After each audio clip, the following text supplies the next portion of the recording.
करा था। 12 में मेरा सीजीएल निकला, और सीजीएल से पहले मेरे और भी बहुत सारे एग्जाम निकले। 2009 में मेरी एज 18 हुई। 2012 में तक जब मैंने सीजीएल निकाला तो मेरे पास 10 गवर्नमेंट जॉब थी इन 3 सालों में, और ये 10वीं वाली एसएससी सीजीएल थी जिसको मैंने ज्वाइन किया। बाकी सारी गवर्नमेंट जॉब दिल्ली से अलग मिल रही थी, क्योंकि दिल्ली के आसपास रहने वाले लोगों को सबसे पहले प्रेफरेंस होती है, चाहे चपरासी की मिल जाए पर मिल जाए दिल्ली में। की शख्सियत आज हमने के फाउंडर आज आती है आपके भाटी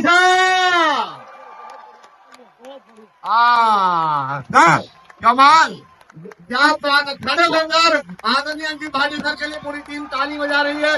इससे बड़ा कोई मेरे लिए जीवन में मौका नहीं हो सकता। ओवर टू यू आदरणीय अंकित भाटी सर।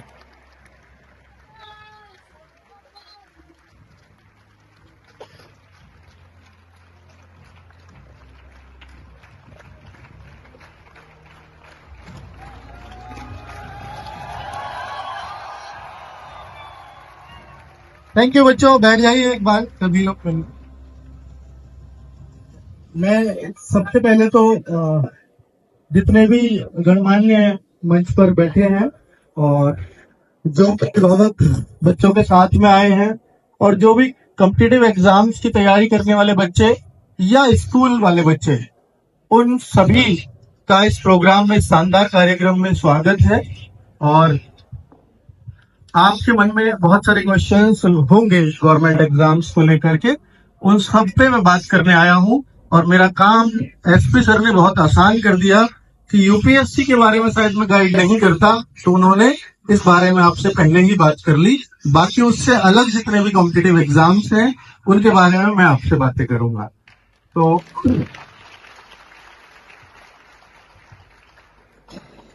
एक और सवाल जो कॉम्पिटिटिव एग्जाम्स के यहाँ बच्चे हैं, ये भी होगा मन में कि सर नवीन सर नहीं दिखाई दे रहे।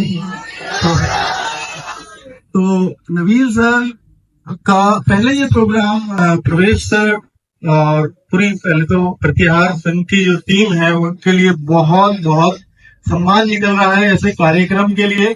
मैं नमन करता हूँ पूरी टीम को।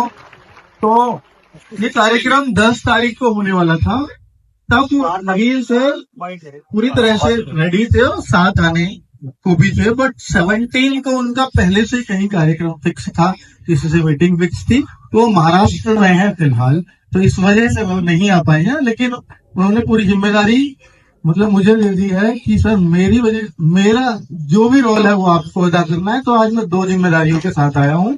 तो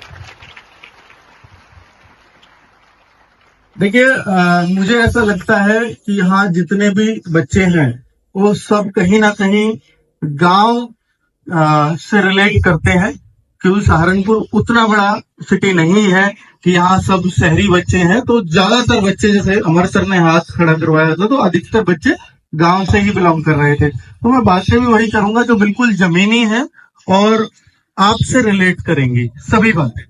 और उससे पहले मैं जानना चाहूंगा क्या कोई ऐसा बच्चा भी है जो सहारनपुर से बाहर का हो, किसी अदर डिस्ट्रिक्ट का यहाँ हो? सभी सहारनपुर के बच्चे हैं। चलिए, बहुत अच्छी बात है।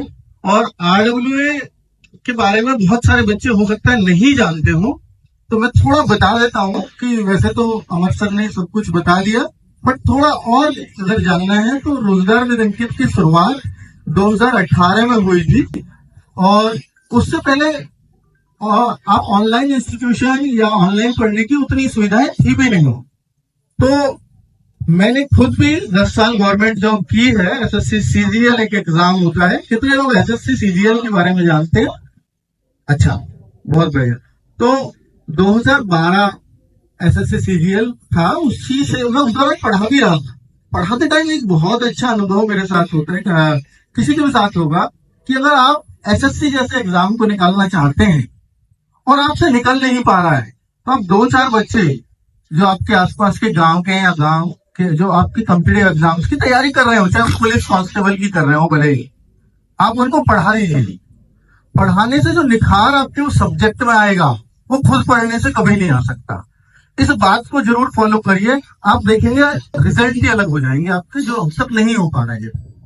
तो इससे एक तो वो भला हो जाएगा कि उसको एक ट्यूटर मिल जाएगा और आप उसे फ्री पढ़ा लीजिए, और इससे आप थोड़ा सा मतलब अर्निंग भी कर सकते हैं कि यार मुझे परिवार चलाना है तो मैं थोड़े बहुत पैसे ले लूं और इतना दे देगा कोई भी, और आप उसे पर्सनली गाइड करेंगे तो बहुत अच्छा रहेगा, और आप लोगों के लिए भी अच्छा है वो कि आप में और निखार आता चला जाएगा। तो मैंने भी वही किया। 2010 से मैं पढ़ा रहा था, 12 में मेरा सीजीएल निकला, और सीजीएल से पहले मेरे और भी बहुत सारे एग्जाम निकले। 2009 में मेरी एज 18 हुई, 2012 में तक जब मैंने सीजीएल निकाला तो मेरे पास 10 गवर्नमेंट जॉब थी इन 3 सालों में, और ये 10वीं वाली एसएससी सीजीएल थी जिसको मैंने ज्वाइन किया। बाकी सारी गवर्नमेंट जॉब दिल्ली से अलग मिल रही थी, क्योंकि दिल्ली के आसपास रहने वाले लोगों को सबसे पहले प्रेफरेंस होती है, चाहे चपरासी की मिल जाए पर मिल जाए दिल्ली में, और चाहे इंस्पेक्टर मिले पर चेन्नई में ना मिले। ये एसएससी सीजीएल वालों की भी सोच बता रहा हूं मैं आपको, जो आसपास दिल्ली एनसीआर के आसपास के लोग हैं। मेरी भी वैसी थी, और मैंने, अगर आप सच पूछो कि भाई मुझे ये करना था, क्या मैंने ऐसे कभी सोचा था, तो नहीं, ऐसा कोई सोच ही नहीं सकता, और कोई सोच कर करेगा तो कोई कर ही नहीं सकता। तो 2009 में तक या 10 तक जब मैं शुरुआती कंपटीशन में आया, तो मेरी सोच सिर्फ दिल्ली पुलिस का एक कांस्टेबल बनने की थी, उससे ऊपर कभी नहीं, इससे ऊपर मैंने कुछ सोचा ही नहीं था। क्योंकि मेरे गांव से दिल्ली पुलिस में करीब 120 लोग केवल दिल्ली पुलिस में हैं, तो दिल्ली पुलिस के अलावा मैं किसी और सरकारी नौकरी को जानता ही नहीं था। सरकारी नौकरी मतलब दिल्ली पुलिस, तो वो बहुत क्रेज था अपने उधर। वो मुझे पहले ही प्रयास में मिल गई। बदकिस्मती से या खुशकिस्मती से मैं कहूँ तो मैं आई विजन में निकल गया, मतलब ये आंखें कमजोर होती है ना, उसमें मुझे निकाल दिया। तो मेडिकल 6/6 उस टाइम चाहिए था, अब तो 6/9 6/12 की आई चल जाती है कांस्टेबल में भी। तो मेडिकल में मैं बाहर हुआ, तो मैंने सोच लिया कि कुछ शायद अच्छा करना है, और फाइनेंशियल बैकग्राउंड मेरे पास ये था कि मेरे पिताजी की सरकारी टीचर है और उनकी सैलरी इतनी थी कि मेरा परिवार सही से चल रहा था। तो कोई ऐसा बर्डन नहीं था कि अभी ज्वाइन करो, क्योंकि 18 ईयर्स हुई है तो मेरे पास समय है। तो फिर कुछ और जो भी एग्जाम मैं उस टाइम देता चला गया, वो सब क्लियर होते चले गए।